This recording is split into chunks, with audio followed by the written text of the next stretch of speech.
Success the school के टोली चौकी आसिफ नगर पुरानी हवेली ब्रांचेस में खवातीन के अमले की निगरानी के जरिए लड़कियों की तालीम और तरबियत का नज़म किया गया है। दाखिले जारी है, जल्दी करें।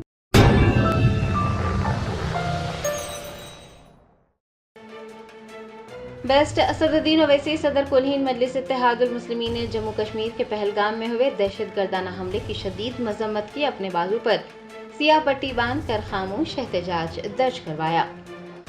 जम्मू कश्मीर के सियाहती मुकाम पहलगाम में हुए दहशतगर्दाना हमले के बाद मुल्क भर की अवाम में गम व गुस्से की लहर दौड़ गई है। बिला लिहाज मजहब व मिलत हमले की मजम्मत करते हुए एहतजाज किया जा रहा है। खातियों को सजा देने की मांग की जा रही है। बेस्ट असदुद्दीन ओवैसी सदर कुल हिंद मजलिस इत्तेहादुल मुस्लिमीन व रुकन पार्लियामेंट हैदराबाद ने भी पहलगाम में हुए दहशतगर्दाना हमले की शदीद मजम्मत की। उन्होंने जुमा को शास्त्रीपुरम की एक मस्जिद में नमाज जुमा से कबल अपने बाजू पर सियाह पट्टी बांध कर खामोश एहतजाज दर्ज करवाया।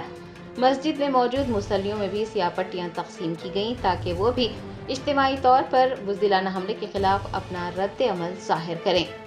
सदर मजलिस ने एहतजाज के जरिए ये पैगाम दिया है कि दहशतगर्दी किसी भी सूरत में काबिल कबूल नहीं है और उसे किसी मजहब या कौम से जोड़ा नहीं जा सकता।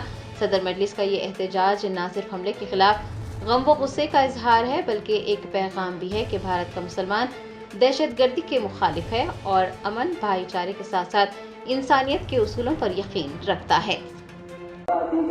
जिस तरह चौदहवीं रात को तमाम सितारों पर फजीलत होती है, इसी तरह एक आदमी को कई हजार आवेदों पर फजीलत हासिल है। तो मोहतरम बुजुर्गों, दोस्तों, Success the school, where excellence meets opportunity and every child shines. Log on to our website www.successinstitutions.com.